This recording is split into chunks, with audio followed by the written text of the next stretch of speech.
जय माड़ी, चिंता मत कर, जब तक जिंदा हूं तब तक। तू प्रॉब्लम तो बता क्या करना है।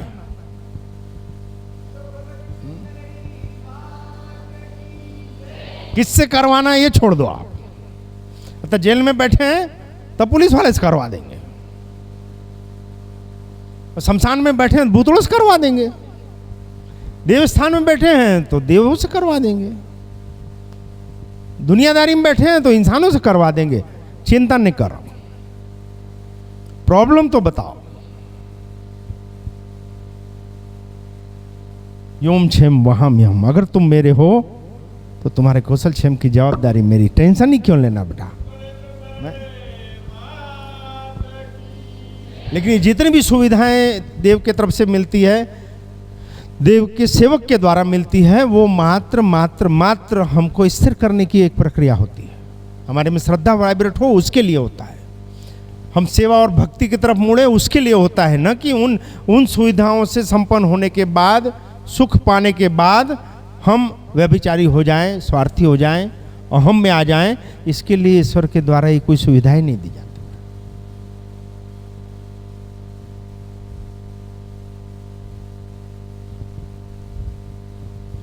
मुझको मालूम पड़ना चाहिए कि ये भिंडी टूटी, ये मेरे काम की है, इसमें वाइब्रेट हो गया, इस जीवात्मा में ये हलचल हो गई, ये मुझको एहसास होना चाहिए।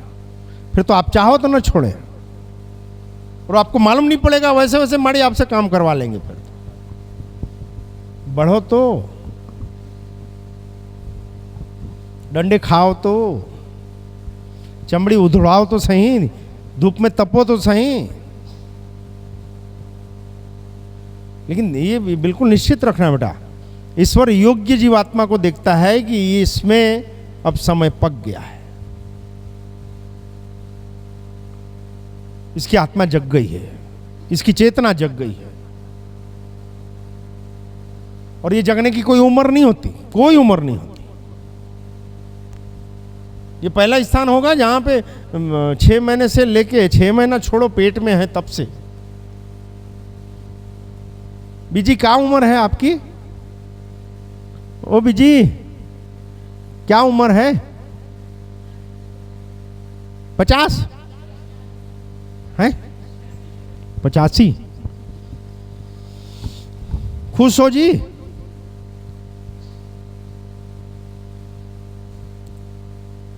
किसी एक छत के नीचे, किसी सत्संग में, किसी धर्म सभाओं में निरंतर गर्भावस्था से लेकर 85-90 साल की उम्र तक के जीव एक साथ हमेशा दिखते हो, ऐसा होता नहीं है।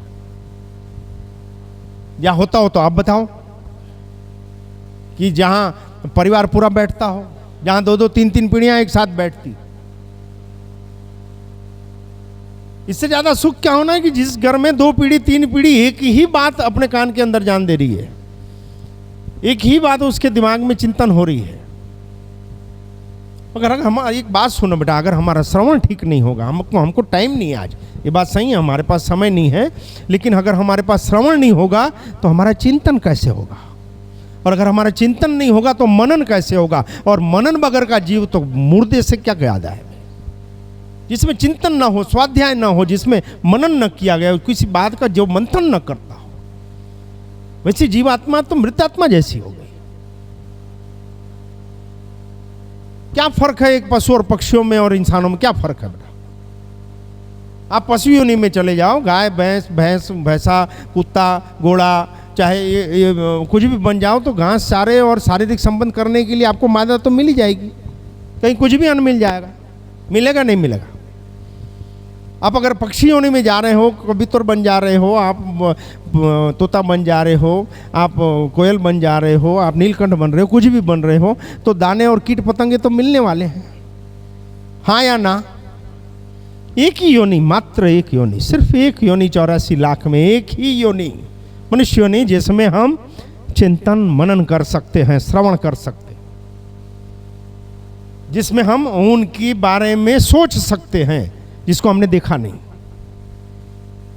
हम उनका नाम ले सकते हैं, हम उनके हो सकते हैं, हम देवत्व प्राप्त कर सकते हैं, एक ही योनि सिर्फ। और उसका उपयोग क्या? पैसा बनाने में। लोगों को समझाने में, टंगड़ी मारने में, बेवकूफ बनाने में, टोपी पहनाने में।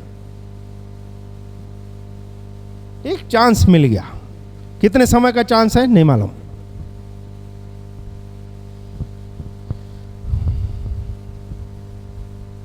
जग जाओ तो अच्छी बात है।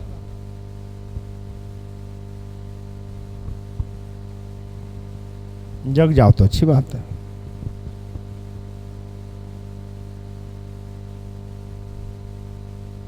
ये जितनी भी बातें माणिक सत्संग में सुनते हो, गेट तक रहती है कि रोड तक रहती है साथ में? हाँ जी, कि सुबह उठे तब तक रहती है? अरे कुछ तो बोलो। उतरी। हम सब कथाएं किसी न किसी संप्रदाय की सुनते हैं, हम बुकें भी पढ़ते हैं, हम सीरियल देखते हैं, हम बड़े बुजुर्गों से सुने हैं। तो सब में घूम फिर के एक ही बात आती है कि अपना चिंतन शुद्ध करो, संगत सही रखो, मृत्यु को सुधारो। इहलोक और परलोक, जब हम देह छोड़ेंगे उसके बाद की भी कोई स्थिति है, उसके बारे में भी कुछ चिंतन करो। चिंतन करना मतलब पद्मासन लगा के बैठ जाना, सब छोड़ छाड़, ये नहीं बेटा। जो कर्म है अपना वो करते हुए, जो समय मिले, सोने से 10-15 मिनट पहले और उठने के 5-10 मिनट बाद तक, इतना सही समय कि उस समय आपको कोई परेशान नहीं करता सिवाय आपकी टट्टी पेशाब के। ये 2 समय, सोने से पहले जो आपका चिंतन हो। अब सोचो बेटा, आपका अंतर मन पूरी रात उसमें मंथन करेगा कि हम सोने के समय क्या चिंतन कर रहे हैं बेटा, क्या सोचते हुए हम सो रहे हैं, किस बारे में हमारा मन जा रहा है। हम श्रवण ही सही नहीं रखेंगे तो चिंतन होने से रहा, और अगर चिंतन नहीं होगा तो मनन होने की तो बात ही दूर। और मनन मंथन बगैर का जीव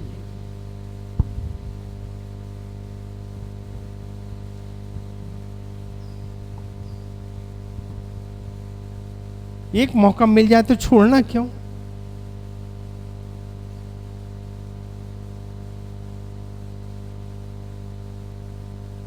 कितना भी प्रेशर हो, कितनी भी मुश्किल में हो, उसमें ऐसी सजागता आ जाए जैसी खेत जुतवा दिया और फिर बोले मैं तो कुछ नहीं किया, मैं जेल में बैठा था। वो कईयों के यहाँ पैसा होते हुए भी खेत नहीं जुतवा सक रहे। एक और प्रेजेंट ऑफ माइंड की आखिरी कहानी सुना दे, गर्मी बहुत है, फिर प्रसाद वरसाद 3 बज गए हैं। एक कहानी और, ये तो सुनाई थी ना पहले, याद क्यों नहीं रहती? एक कहानी और सुना देते हैं, याद रहे तो आपकी। मुश्किल समय में हमको निर्णय करके अपने गौरव को, अपनी जान को, अपने सम्मान को कैसे बचाना। जंगल में राजा जा रहे थे, जंगल के राजा, जहां जाए दहाड़ मारे, वहाँ हालत खराब हो जाए, आजू बाजू पशु पक्षी सब भागने लग जाए। ऐसा एक बार ऐसे जा रहा था अपने शिकार के लिए शेर, सामने खरगोश पड़ गया। अब खरगोश तो समझ गया भैया हम तो निपट गया, भले शेर के एक निवाले के लिए है, नाश्ता भी नहीं है पूरा, एक स्लाइस खाए टाइप का लगेगा उसको, बाकी अपन तो निपट गए। तो जैसे ही शेर उसके तरफ बढ़ने लगा, वो खरगोश एकदम खड़ा हो गया, ओए जानता नहीं।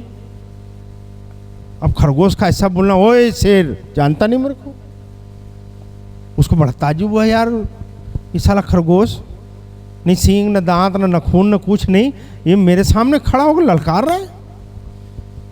तो पूछ लिया क्या बात है? वो जानता नहीं, बोले मैं जंगल का राजा हूं। तो क्या बात करता है? बोले मैं हूं। नहीं नहीं बोले, अभी अभी सब जंगल वाले जानवरों ने मिलकर मुझको राजा नियुक्त किया है। शेर को बोले साला इतना कॉन्फिडेंटली बोल रहा है, हो सकता है यार। बोले ऐसा कैसे हुआ साला, जंगल का शेर तो मैं हूं।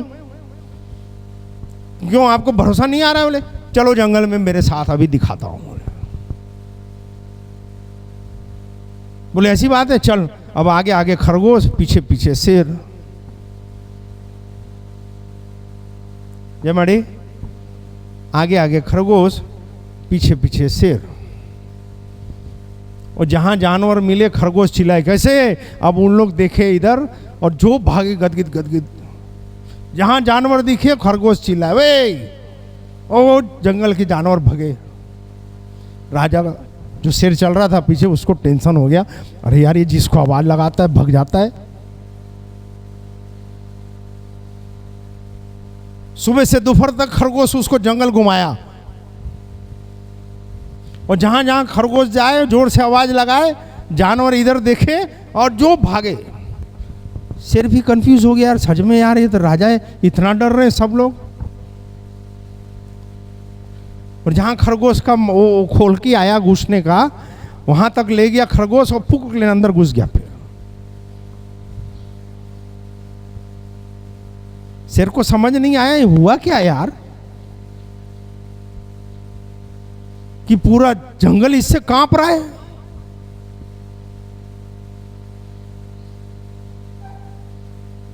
क्यों डर के भाग रहे थे सब?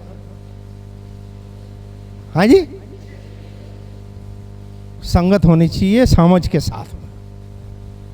वो जहां भी जाता था वो चिल्लाता था, लोग देखते थे शेर को, आवाज भले खरगोश लगाए पर दिखे तो शेर। अब शेर दिखे कौन रुके, तो शेर को ये कंफ्यूज हो गया, यार गजब आवाज लगाता भग जाते। ये विकट स्थिति तो सबको आएगी बेटा। क्यों आती है?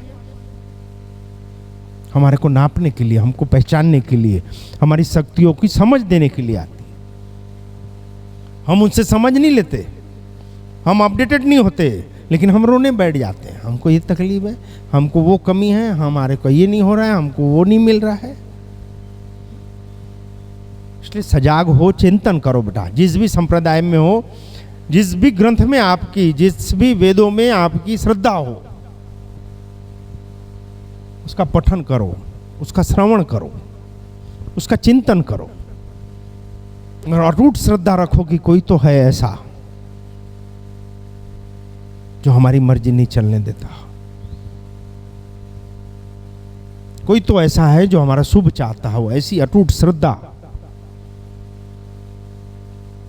और फिर देखो जीवन की मस्ती यार। जीवन जी तो जाओ, मरने को महोत्सव की बातें करते हैं अपन, अभी जिंदगी जिए नहीं हम।